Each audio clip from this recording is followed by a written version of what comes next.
Hello everyone. तो 71 lecture वाली series में आपका फिर से स्वागत है और आज हम लोग 3 और क्वेश्चन पॉलिटी का डिस्कस करेंगे। अगेन ट्रेडिशनल टॉपिक है और ये टॉपिक जो है पॉलिटी के हर बार आप एक्सपेक्ट करेंगे एग्जामिनेशन में आने का।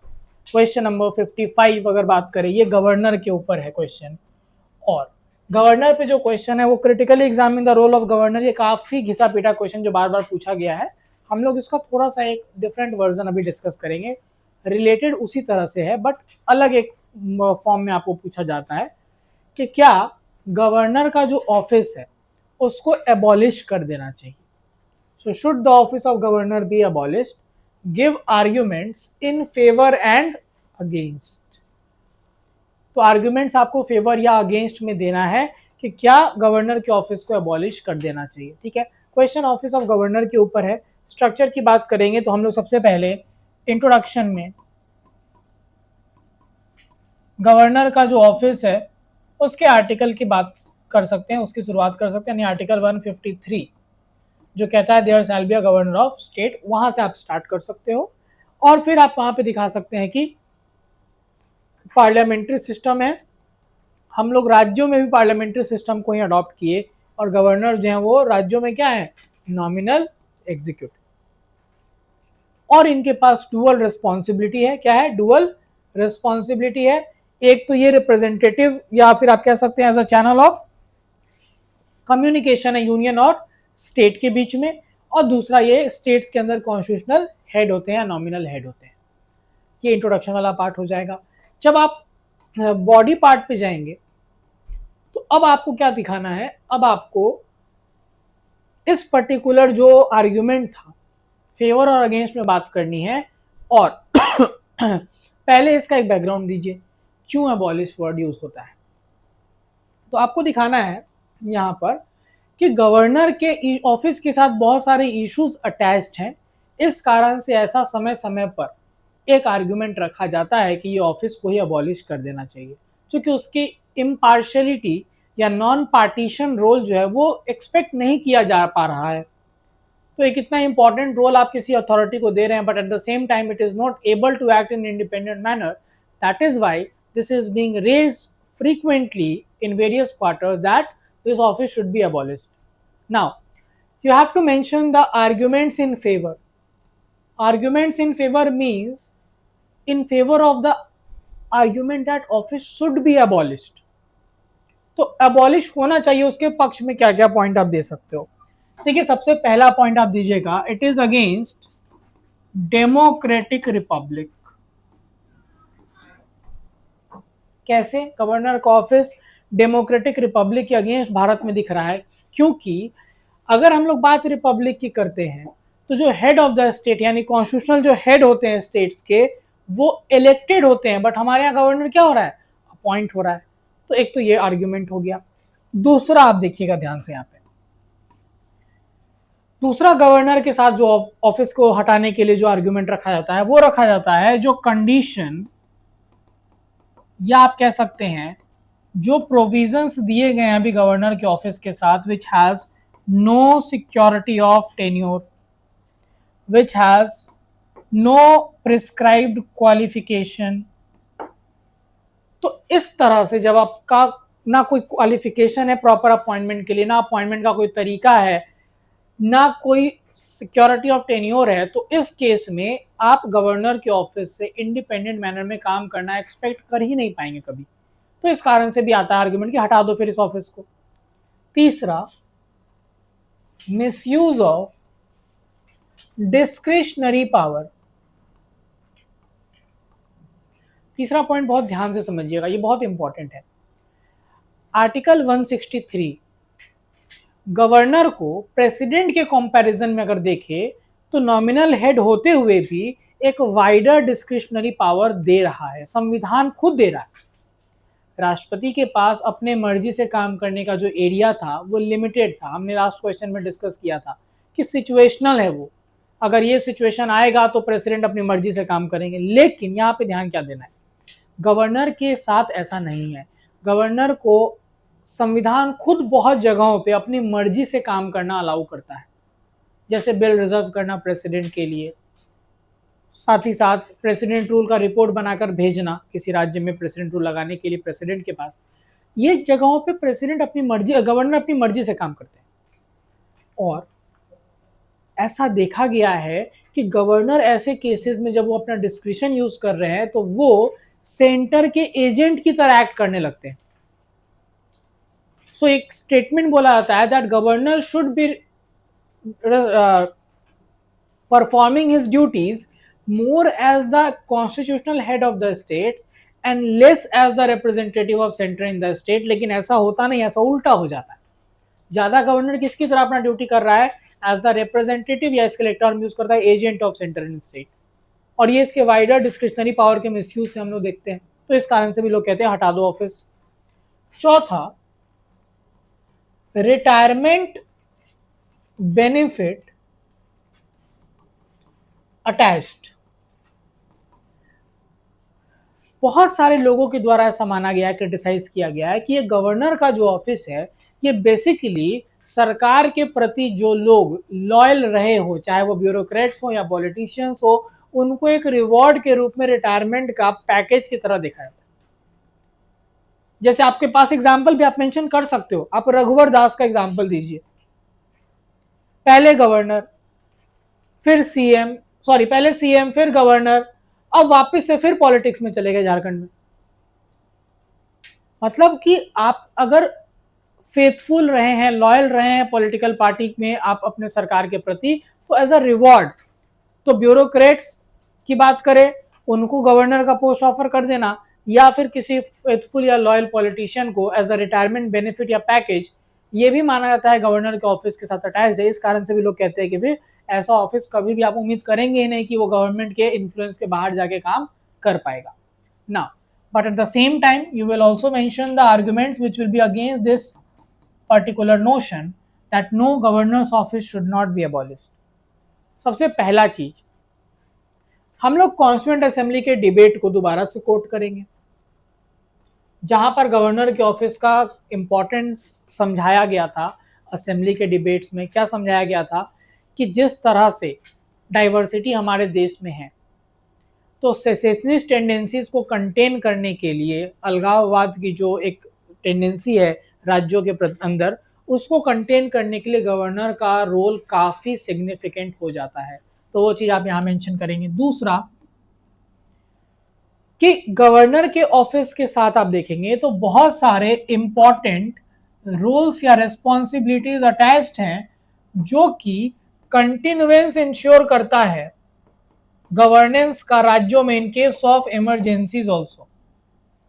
तो गवर्नर का ऑफिस जो है, राज्य के अंदर कोई कॉन्टिजेंसी आ जाए, कोई ऐसा सिचुएशन आ जाए जो सोचा नहीं गया था, उस केस में गवर्नेंस का कंटिन्यूएशन इंश्योर करने में भी हेल्प करता है। तो ऐसे ऑफिस को आप अबॉलिश नहीं कर सकते। तीसरा कि गवर्नर, अगर हम लोग सिर्फ नेगेटिव एस्पेक्ट क्यों देखें, गवर्नर के प्रोएक्टिव और फ्रेंडली रोल से आप कोऑपरेटिव फेडरलिज्म को भी तो अचीव कर सकते हैं, क्योंकि governor is acting as a bridge between union and state. So governor can also act not only as a agent of the centre, it can act as a agent for cooperative federalism. तो आप ये statement use कीजिए that governor should not be acting more as an agent of the center, he should be seen as an agent for cooperative federalism in India। तो ये part आप mention करोगे। और चौथा, how you can remove governor, because governor will also ensure the accountability of government, state government। so governor क्या करता है, accountability भी इंश्योर करता है स्टेट गवर्नमेंट का जो पावर्स इनको दिए गए हैं उसके थ्रू। नहीं तो स्टेट गवर्नमेंट क्या होगा, अकाउंटेबल या रिस्पॉन्सिबल नहीं बनाया जा पाएगा, और इसमें गवर्नर का रोल काफी इंपॉर्टेंट हो जाता है। ठीक है, अब ये डायमेंशन तो आपने दिखा दिया, कैसे आप सम अप करेंगे। आप देखिए, ऐसे बताइएगा कि ऐसा सुप्रीम कोर्ट ने भी कहा है simply, the misuse of any office can never be a valid ground or can never be a justification for the removal of that office itself।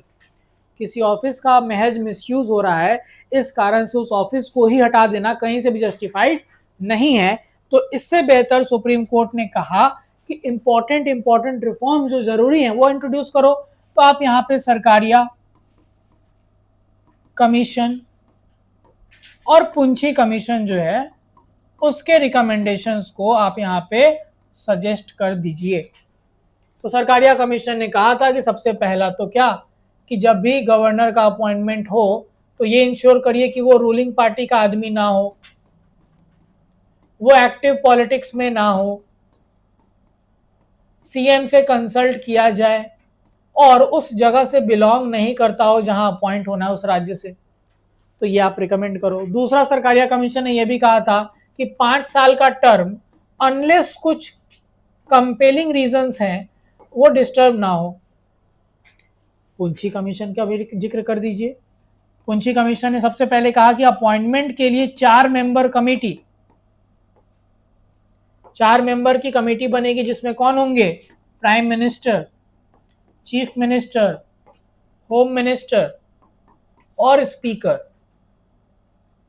Lok Sabha के। ये 4 लोगों के द्वारा डिसाइड किया जाएगा किसी भी राज्य में गवर्नर का अपॉइंटमेंट होने समय। तो ये पुंछी कमीशन का रिकमेंडेशन दीजिए।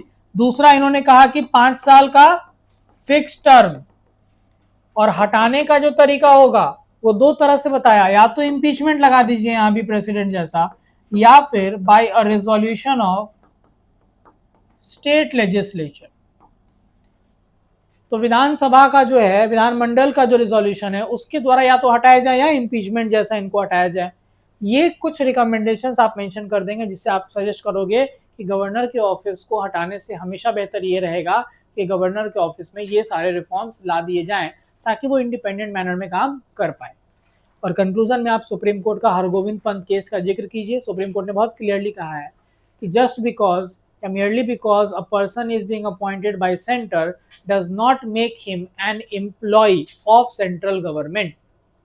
तो केवल इसलिए कि केंद्र अपॉइंट करता है गवर्नर को, इसका मतलब ये नहीं है कि वो सेंट्रल गवर्नमेंट का एक एम्प्लॉय है। He is an independent constitutional office जिसके साथ बहुत सारे इंपॉर्टेंट फंक्शंस अटैच हैं जो उनको इंडिपेंडेंट मैनर में करना होगा। ये आप कंक्लूजन में मेंशन कर सकते हैं। ठीक है, चलिए अगले क्वेश्चन पे आते हैं। So next question is 56, that is about federalism. ठीक है, क्वेश्चन नंबर 56 पे आते हैं। ये फेडरलिज्म पे क्वेश्चन है, ये भी बहुत इंपॉर्टेंट टॉपिक है।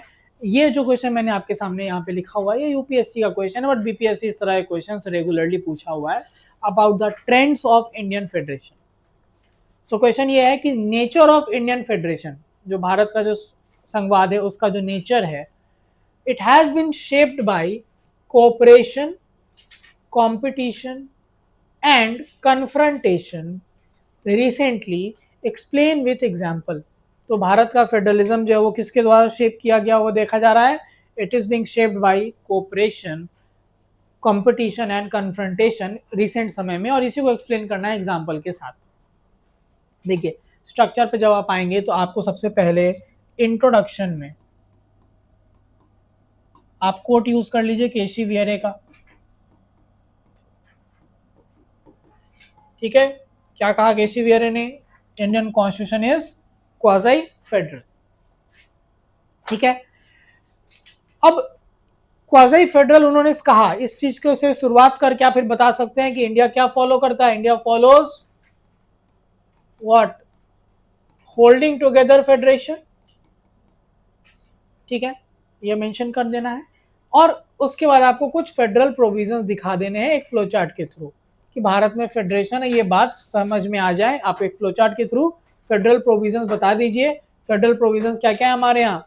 Rigid constitution, 7th schedule, written and supreme constitution, bicameralism, independent judiciary.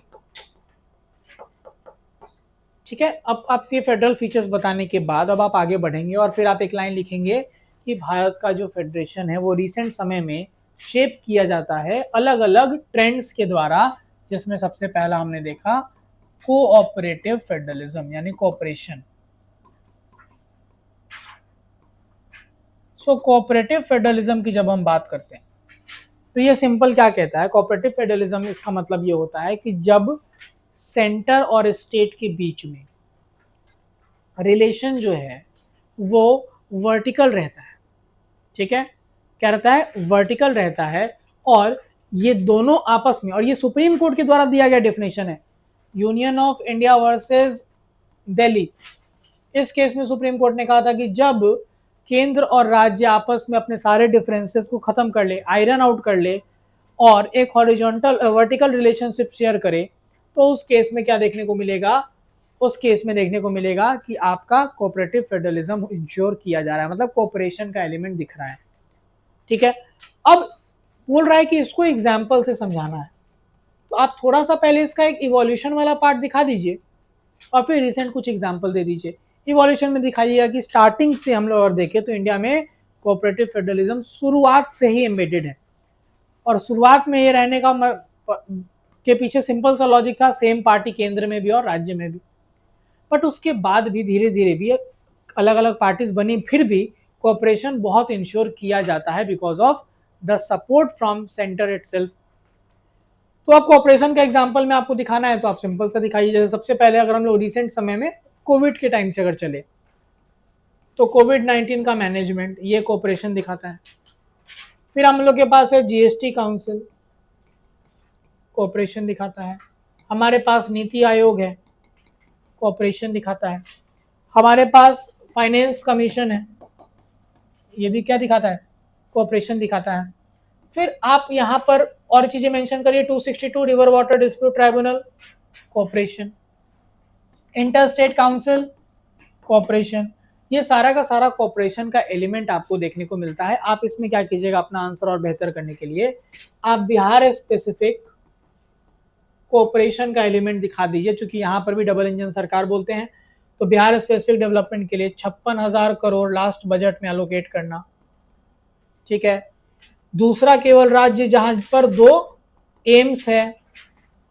तीसरा एयरपोर्ट बिहार में फंक्शनल हो गया, पूर्णिया एयरपोर्ट। ऑलरेडी एक और 2 एयरपोर्ट पे ऑलरेडी काम चल रहा है, एक तो बेटा वाला एंड देन एक ईस्ट चंपारण में जो बनने जा रहा है, तो 3 एयरपोर्ट तो फंक्शनल है ऑलरेडी, तो ये भी एक इंपॉर्टेंट डेवलपमेंट आप देखिएगा। इसके बाद मेगा फूड पार्क, बहुत सारा चीज बिहार में डेवलप किया जा रहा है, वो सारा कुछ। 2 एक्सप्रेसवे गुजरने वाला है, 2 SEZ बनाया गया, ये सारे डेवलपमेंट्स आपको मेंशन कर देने हैं जो कि कोऑपरेशन दिखा रहा है।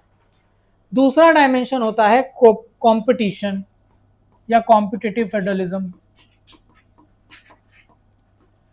अब देखिए, शुरुआत से कॉम्पिटिटिव फेडरलिज्म का एलिमेंट बहुत माइनर फॉर्म में दिखता होगा अगर था भी तो, लेकिन 2 चीजें हुई हैं जिसके बाद से कंपटीशन भी आया है और उसके बाद से कन्फ्रंटेशन जो अगला पार्ट था वो भी आया। एक LPG रिफॉर्म्स और दूसरा जो डायमेंशन आया है वो हुआ है रीजनल पार्टीज का ग्रोथ। LPG रिफॉर्म से कारण कंपटीशन क्या चीज में आया कि इन्वेस्टमेंट अट्रैक्ट करना है अलग अलग देशों से, तो कंपटीशन शुरू हो गया। और आप देखेंगे अलग अलग schemes, vibrant Gujarat, resurgent Rajasthan, Bihar शुरू कर दिया, बिहार बिजनेस कनेक्ट, तो इन्वेस्टमेंट अट्रैक्ट करना है, कंपटीशन चल रहा है। सर सेंटर की तरफ से कुछ इंसेंटिव्स लेने हैं, कंपटीशन चल रहा है। और रीजनल पार्टीज के आने से क्या हुआ कि सेंटर और स्टेट में तो था ही, इंटर स्टेट कंपटीशन भी शुरू हो गया। तो इंटर स्टेट कंपटीशन तो ये रिफॉर्म था ही, सॉरी, और सेंटर स्टेट जो है आपको वो कंपटीशन शुरू हो गया। जैसे कि राज्य में कोई पार्टी आई, वो अलग सरकार की, अलग आइडियोलॉजी है, केंद्र में अलग आइडियोलॉजी वाली सरकार है, अब दोनों में कंपटीशन देखने को मिलेगा। जैसे एक सिंपल सा चीज, आप आयुष्मान भारत सुनते हैं, बट आयुष्मान भारत जो है इसका कंपटीशन आपको दिखता था पहले, उड़ीसा में भी अलग स्कीम था, अब हालांकि चेंज हो गया, वो मर्ज हो गया आयुष्मान के अंदर। लेकिन अभी भी आप वेस्ट बंगाल में देखिएगा तो वहाँ हेल्थ इंश्योरेंस स्कीम अलग है। आपका बिहार में पहले ये योजना आया था, हर घर नल का जल, और इसके अगले बजट में केंद्र सरकार इसको ऐड कर दी पूरे देश भर में, नल जल योजना प्रधानमंत्री। तो ये कंपटीशन का एलिमेंट दिखा रहा है। और एग्जांपल्स हम लोग देखेंगे तो नीति आयोग के द्वारा बहुत सारे इंडेक्स जारी किए जाते हैं, SDG India index, water management index, health indicator जो है, बहुत सारे अलग अलग इंडेक्स है जिसके बेसिस पे रैंकिंग होती है राज्यों की, ये भी हुआ। एस्पिरेशनल डिस्ट्रिक्ट प्रोग्राम हो गया, वहां पर भी डेल्टा रैंकिंग्स होती है, वो मेंशन कर देना है कंपटीशन के लिए। फिर केंद्र की कुछ स्कीम्स हैं जहां पर बेटर परफॉर्मिंग स्टेट्स को इंसेंटिव मिलता है, जैसे प्रधानमंत्री कृषि सिंचाई योजना, तो जो ज्यादा अच्छे से राज्य काम कर रहा है उसको इंसेंटिव मिलेगा। फिर one nation one ration card scheme, इसमें भी जो पर्टिकुलर राज्य अच्छा काम कर रहा है उसको इंसेंटिव दिया जा रहा है। तो ये सारा का सारा कंपटीशन का एलिमेंट दिखाता है। अब लास्ट है कन्फ्रंटेशन। इसके पीछे जो लॉजिक है वो, इसके पीछे होने का जो आप वजह कह सकते हैं वो दो चीजें हैं। एक तो रीजनल पार्टीज का स्ट्रेंथन होना, और दूसरा सेंटर का अपनी अथॉरिटी को क्रॉस करके राज्य के अंदर हस्तक्षेप करना। और ये जनरली वो सेंट्रल एजेंसीज के द्वारा कराती हैं, जैसे आइस हम लोग बोलते हैं। आइस एक टर्म दिया था ये झारखंड के एक मंत्री ने, आइस। आई से इनकम टैक्स, सी से सीबीआई, ई से ईडी। तो ये तीनों का इस्तेमाल करके सेंटर अनड्यू इन्फ्लुएंस क्रिएट करना चाहता है, स्टेट्स में डिस्टर्बेंस क्रिएट करना चाहता है। ये हुआ। जैसे उसके बाद बहुत सारा आपको दिखेगा 3 फार्म लॉज, जो 3 कृषि कानून लाए गए थे, स्टेट्स के ऊपर डायरेक्ट इंक्रोचमेंट के रूप में ये देखा गया। यूजीसी के अंदर जो पिछले साल रिफॉर्म्स लाया गया था, जहां पे वीसी के अपॉइंटमेंट में बहुत सारे चेंजेस कर दिए, स्टेट्स का पावर कर्टेल हो गया, वो पार्ट एक आप देख सकते हैं, वो भी कहीं ना कहीं कन्फ्रंटेशन का था। All India services cadre rules, जहां पर पहले था कि स्टेट्स के कंसेंट से किसी ऑल इंडिया सर्विस एम्प्लॉय को आप यूनियन में डिपोर्ट करेंगे, अब ये कंडीशन हटा दिया। तो बहुत सारे ऐसे आपको दिखेंगे चीजें जो, और स्टेट्स की तरफ से देखिए अगर, तो सीएए के खिलाफ रिजोल्यूशन लाया केरला, तमिलनाडु। फिर न्यू एजुकेशन पॉलिसी के खिलाफ रिजोल्यूशन लाया गया, ठीक है। इसके बाद आपको देखने को मिलेगा तो सेंटर की तरफ से गवर्नर के द्वारा मिसयूज, तो तमिलनाडु वाला केस का जिक्र कर लीजिए, वो मेंशन आप कर सकते हैं। फिर सीबीआई से कंसेंट विड्रॉवल राज्य कर चुकी है, लगभग 9 राज्य ने कंसेंट विड्रॉ कर लिया है। तो ये भी आपको दिखाता है कॉन्फ्लिक्ट वाला एलिमेंट। तो ये आपको नेचर था पूरा का पूरा जो आप देखेंगे, और इसके बाद फिर कंक्लूड करेंगे कि देखिए एक किसी भी हेल्दी फेडरलिज्म में कोऑपरेशन, कंपटीशन से लेकर कंटेस्टेशन तक तीनों ही जरूरी है, और ये तीनों एलिमेंट जितना ज्यादा एक दूसरे को कॉम्प्लीमेंट करे उतना ज्यादा बेहतर होता है वो फेडरेशन। तो सिर्फ कोऑपरेशन नहीं, कोऑपरेशन के साथ कंपटीशन होगा तभी रिजल्ट्स आएंगे, और कंटेस्टेशन होगा तो अकाउंटेबिलिटी इंश्योर होते रहेगी रेगुलरली। इसीलिए तीनों का एक अलग अलग फॉर्म में, हालांकि कन्फ्रंटेशन का एलिमेंट कम होगा, बट तीनों का एग्जिस्टेंस इज इंपॉर्टेंट। तो इस तरह से आप कंक्लूड करेंगे। आइए आज का हम लोग लास्ट क्वेश्चन डिस्कस करते हैं, and that is again the most favourite topic of BPSC. आज तक 10 से ज़्यादा बार क्वेश्चंस इससे आ चुके हैं, और सेम क्वेश्चन, प्लेन क्वेश्चन यही, discuss the role of caste in politics with special reference to Bihar. ठीक है, कास्ट का रोल पॉलिटिक्स में आपको डिस्कस करना है, जिसमें फोकस किस पे रखना है, बिहार पे। अब हम लोग इस स्ट्रक्चर को समझेंगे ध्यान से। सबसे पहले आप इंट्रोडक्शन दे देंगे। इंट्रोडक्शन में आप स्टार्ट करेंगे रजनी कोठारी के स्टेटमेंट से कि जब हम बात करते हैं कास्ट और पॉलिटिक्स, तो ये दो साइड है सेम कॉइन के। जितना ज्यादा कास्ट को पॉलिटिक्स की जरूरत है, उतना ही पॉलिटिक्स को कास्ट की जरूरत है।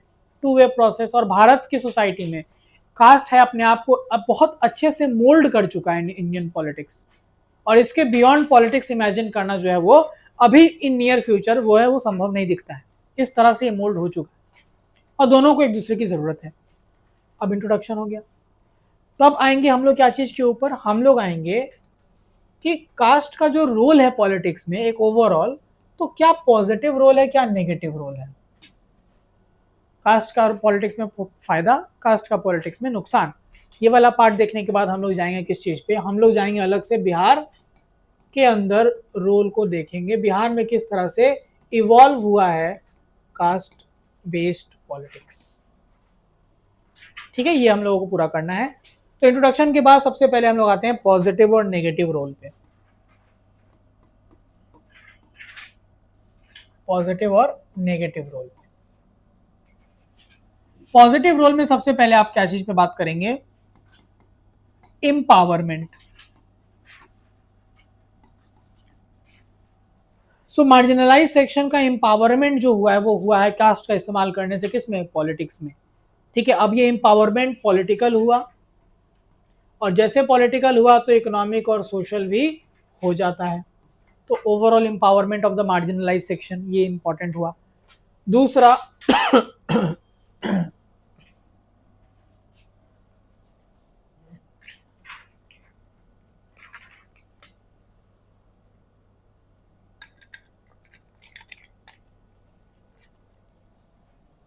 दूसरा समझिएगा तो इंक्रीज्ड या बेटर रिप्रेजेंटेशन, मतलब बेसिकली डेमोक्रेसी को स्ट्रेंथन करता है, क्योंकि ज्यादा से ज्यादा लोगों का क्या हुआ, रिप्रेजेंटेशन हो रहा है हमारे देश में। तो मोर एंड मोर रिप्रेजेंटेटिव्स और elected representatives are coming into in India, और ये सब अलग अलग सेक्शन से आ रहे हैं। तो increase representation will always strengthen democracy. तीसरा, कास्ट का जो रोल आपको दिखेगा पॉलिटिक्स में फायदेमंद, उसमें आपको क्या दिखेगा कि कास्ट बेस्ड, जैसे अभी सर्वे हुआ, तो कास्ट बेस्ड सर्वे से क्या फायदा हो रहा है, टारगेटेड बेनिफिट्स, टारगेटेड बेनिफिट्स, कि अब कास्ट बेस्ड सर्वे हुआ, पता है कि किस तरह से किस पर्टिकुलर कम्युनिटी के कितना पॉपुलेशन उसका फॉर्म करता है, किस तरह से उनके लिए पॉलिसी मेकिंग करनी है, क्या अभी तक जो पॉलिसी चल रही थी ये कारगर है, क्या ये सही में फ्रूटफुल रहा है, यूजफुल रहा है, या ये जस्टिस दिला पा रहा है कि इसमें बहुत सारा क्या हो रहा है, आपको वेस्टेज हो रहा है, इसको ठीक से कर रहे हैं हम लोग, तो उसके लिए बहुत ज़रूरी है। और चौथा कि कास्ट है तो कास्ट बेस्ड प्रेशर ग्रुप्स भी बनते हैं, और ये pressure groups ultimately policy formulation में भी एक इंपॉर्टेंट रोल प्ले करते हैं। Now look at the negative aspects of caste in politics. सबसे पहला, यूज ऑफ कास्ट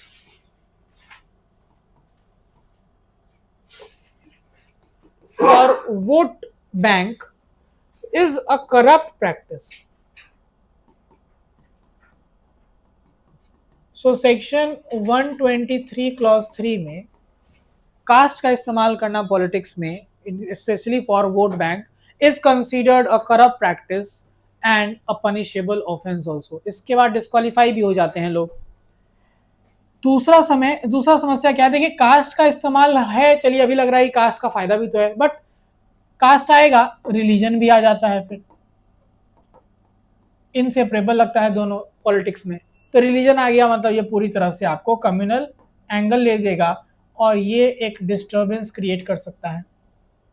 तीसरा, कास्ट का इस्तेमाल पॉलिटिक्स में करने से क्या हुआ है, फर्दर डिवीजन, क्योंकि कुछ ही पर्टिकुलर कास्ट, रोहिणी कमीशन का रिपोर्ट यहाँ पे आप साइट करिए कि लगभग 4% कास्ट ही है जो ओबीसी के अंदर आते हैं, जो इनको बेनिफिट हुआ, एम्पावर्ड हुए, और वही लार्जर बेनिफिट्स अवेल किए, तो फिर फर्दर डिवीजन क्रिएट होना शुरू हो जाता है। ठीक है, और जब हम बात करते हैं कास्ट का इस्तेमाल पॉलिटिक्स में होता है, तो it also creates a sense of divisiveness, मतलब सोसाइटी में एक डिविसिवनेस का एलिमेंट क्रिएट हो रहा है कि यहाँ पर कास्ट का इस्तेमाल कर रहे हैं, लोग कास्ट से अपने आप को अलाइन कर रहे हैं, तो कहीं ना कहीं एक बंटवारा, एक समाज में बंटवारा जो है उसका एलिमेंट भी इससे आ जाता है, क्योंकि पार्टीज के बेसिस पे अपने आप के आप अपना वोटिंग अलाइनमेंट करने लगते हैं, और वो कास्ट स्पेसिफिक अगर हो जाएगा तो कहीं ना कहीं ये डिवाइसिवनेस क्रिएट कर देगा सोसाइटी में। Now when we come to role of caste in Bihar, तो यहां पर आपको एक इवोल्यूशन देखना है, एक टाइमलाइन देखना है, फिर हम लोग सबसे रिसेंट जो इलेक्शन हुआ है उसमें कास्ट का रोल को दिखा देंगे, इतना ही जरूरत है। देखिए 1950 से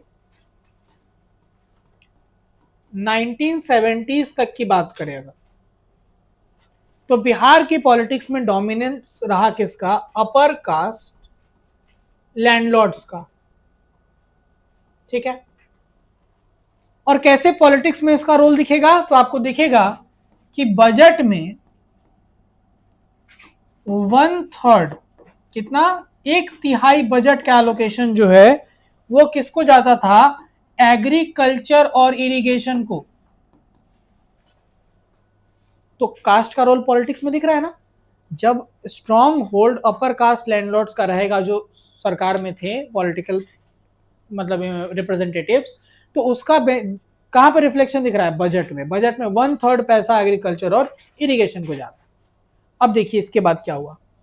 पहला जो है, जब आपको ये खत्म हुआ मतलब लैंड रिफॉर्म शुरू हो गया, तो पहली बार क्या हुआ, कांग्रेस के अंदर ही, चूंकि अपर कास्ट लैंडलॉर्ड्स की बात कर रहे हैं, विद इन कांग्रेस, कांग्रेस के अंदर ही अपर और अदर बैकवर्ड क्लासेस के बीच में कॉन्फ्लिक्ट शुरू हो गया। चूंकि अदर बैकवर्ड क्लासेस भी बहुत सारे लोग क्या थे जिनके पास अच्छा खासा जमीन हुआ करता था, तो वहां पर लैंड रिफॉर्म्स होने के बाद चूंकि जमींदार का स्ट्रॉन्ग होल्ड कम होने लगा, तो अब क्या हुआ, अदर बैकवर्ड क्लासेस जो थे विद इन कांग्रेस, तो एक क्लास कॉन्फ्लिक्ट शुरू हो गया कांग्रेस के अंदर ही। ठीक है। और ये समय जो था, ये समय बिहार के इतिहास में बोलिए पोस्ट इंडिपेंडेंस इतिहास की बात करें जब बिहार का, तो एक तरह से एक अनस्टेबल फेज था। आपको अगर बता दे 1969 से 72 ये 3 साल के अंदर बात करेंगे तो 8 गवर्नमेंट चेंजेस हुए हैं इस दौरान। 8 बार सरकार बदली है इस दौरान। 3 बार राष्ट्रपति शासन लगा है इस दौरान। मतलब बहुत इंस्टेबिलिटी थी ऑलरेडी उस समय। और कुछ ही समय के बाद 74 से शुरू हो जाता है आपको क्या, जेपी का आंदोलन, and that was quit caste movement. तोड़ो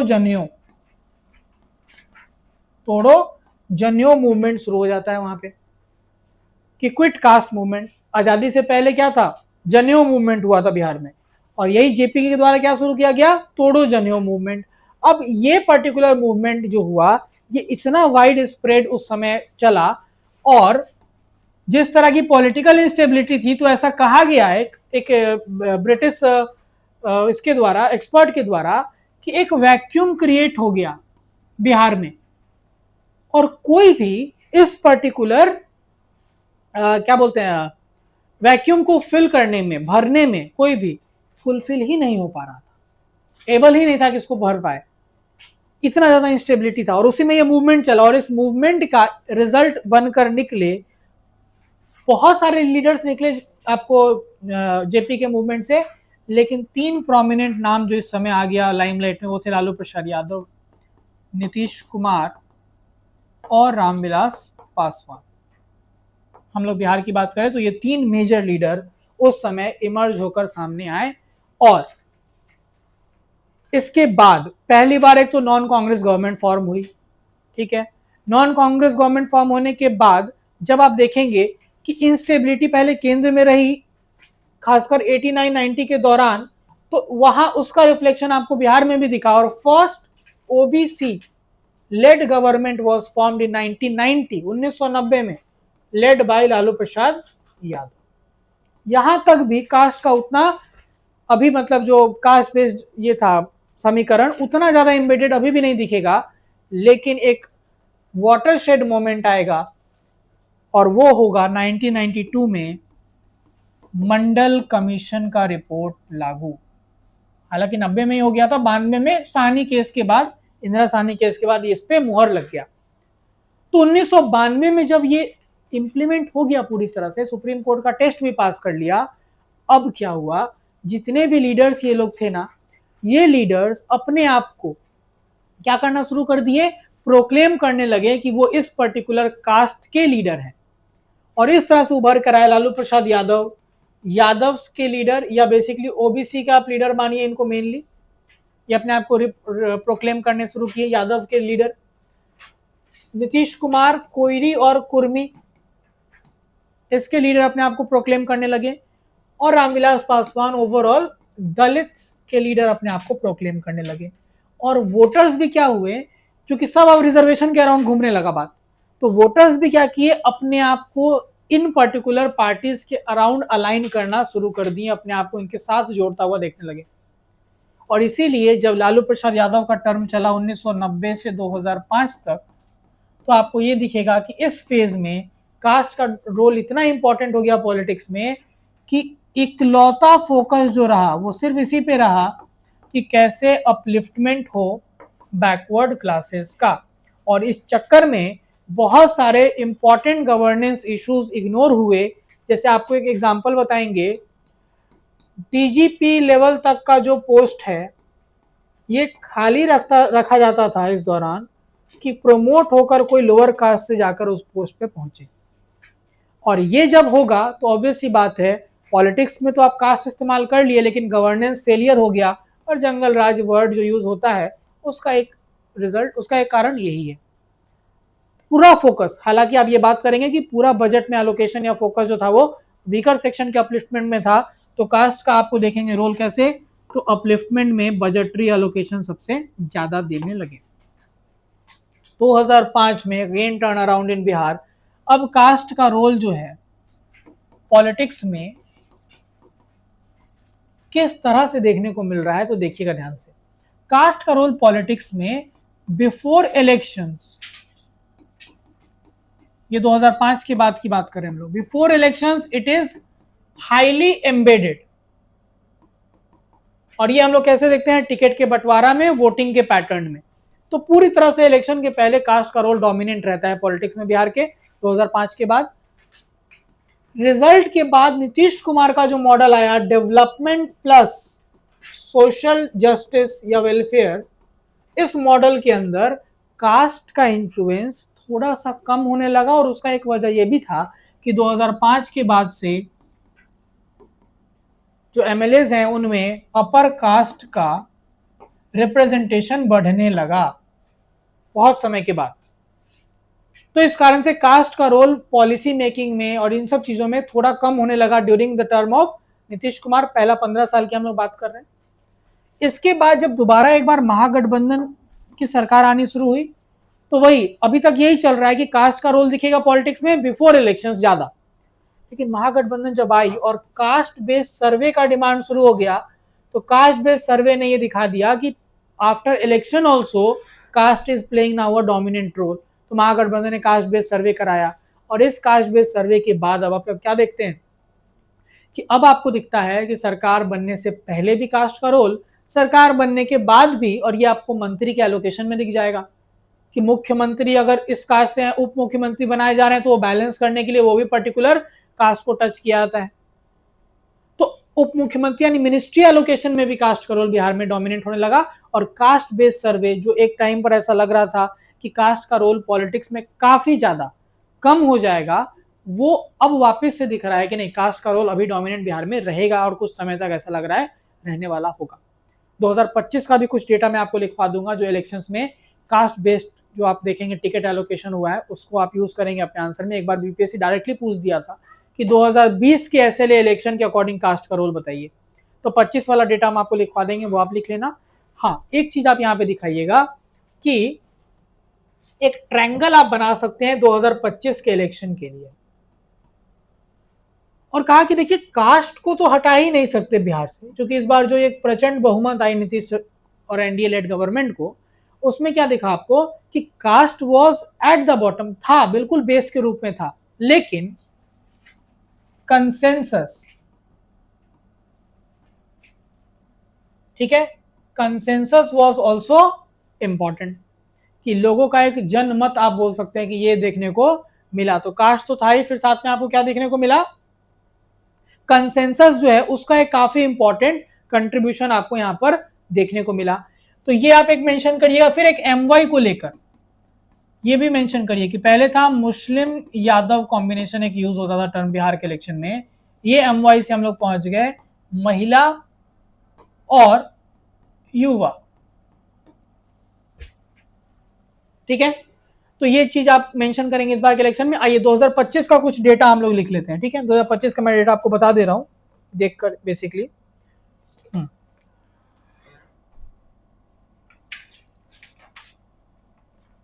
यहाँ पे एक क्रेडिबिलिटी को ऐड जरूर कर लेंगे कि नीतीश कुमार का जो कार्यकाल रहा इतने समय का, उसका क्रेडिबिलिटी भी लोगों ने दिखाया और कंसेंसस था, जनमत से ये हुआ।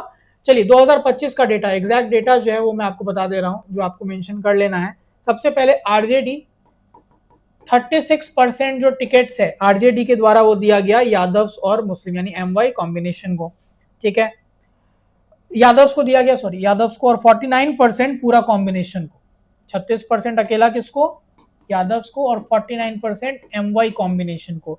ठीक है, इसके बाद अगर हम लोग देखेंगे एनडीए, 31% सीट्स एनडीए के द्वारा जो दिया गया वो अपर कास्ट को दिया गया। ठीक है, महागठबंधन के द्वारा 62%, कितना 62% सीट दिया गया किसको, यादव्स को। ठीक है, एंड 13% किसको दिया गया, मुस्लिम्स को, ये आपको ध्यान देना है।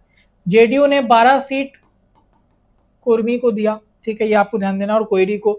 अब एक चीज ध्यान दीजिएगा, जब इस तरह का डेटा आपको लिखा, एग्जाम में पूछा जरूर था 2020 का इलेक्शन के बारे में, अगर आपके पास ऑप्शन नहीं रहे लॉन्ग में और 2025 का इलेक्शन स्पेसिफिक डेटा पूछे तो ही इस तरह के क्वेश्चन को अटेम्प्ट कीजिएगा, क्योंकि हो सकता है कि ये टर्म्स आप जब यूज करते हैं कास्ट बेस्ड नोशंस, तो हो सकता है कि ऑफेंडर और एग्जामिनर जो है वो ऑफेंड हो सकता है। तो इस चीज को आपको ध्यान देना है कि ये डेटा जब आप यूज करें तो थोड़ा कॉशियसली यूज कीजिए, ताकि किसी को कुछ खराब भी नहीं लगे और आपका आंसर भी जस्टिफाइड रहे। अगर और में कोई बेहतर आपके पास आंसर लिखने का ऑप्शन है तो आप उसके लिए जाइए। ठीक है, तो ये हमारा 3 क्वेश्चन आज का हुआ। इसके बाद हम लोग जो है वो डिस्कशन जो है वो फर्दर अलग क्वेश्चन के साथ करेंगे। टोटल और 14 क्वेश्चन बच रहे हैं। पॉलिटी के आई थिंक 1 या 2 इंपॉर्टेंट क्वेश्चन और बच रहे हैं, फिर कुछ पर्सनालिटी जो हिस्ट्री का है उसको हम लोग कवर कर लेंगे।